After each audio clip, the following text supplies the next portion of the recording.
বাবা আজকে তো 1 জানুয়ারি। আজকে তো 25শে ডিসেম্বর। ঘুরতে নিয়ে যেতে আর কেক কিনে দিতে হবে। ঠিক আছে হবে। তাহলে একটা কাজ করতে হবে। বাবা কি কাজ? তুই ঘুমানোর সময় জানলার কাছে বুট ঝুলে থুবি, তাহলে তুই কেক কিনে দেবো। ঠিক আছে? তাহলে বাবা জানলায় বুট ঝুলে দিলে কি হবে? তুই স্যান্ডার কালো কেক দিয়ে যা, তাহলে আমার আর কিনে দিতে হবে নি। ও বাবা সান্টা ক্লজ দিনে আসে না রাতে আসে? ও যখন তখন আসতে পারে।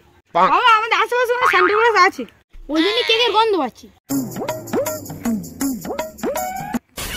বাবা এটা কে? এটাই হলো সেন্টার ক্লজ।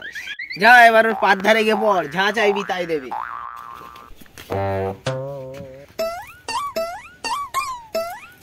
হ্যাঁ সান্টা ক্লজ আমার যা মনে হচ্ছে তুমি পূরণ করে দাও। ঠিক আছে তোর করবো। ঠিক আছে তুই আবার চোখ বুঝো। ঠিক আছে আমি চোখ বুঝে, তুই পালাবেন না তো? না না আমি পালাবুনি। এই ছবু আমার পাটা ছাড়। আমাদের ভিডিওটা ভালো লাগলে লাইক কমেন্ট শেয়ার করবে, আমাদের পাশে থাকবে।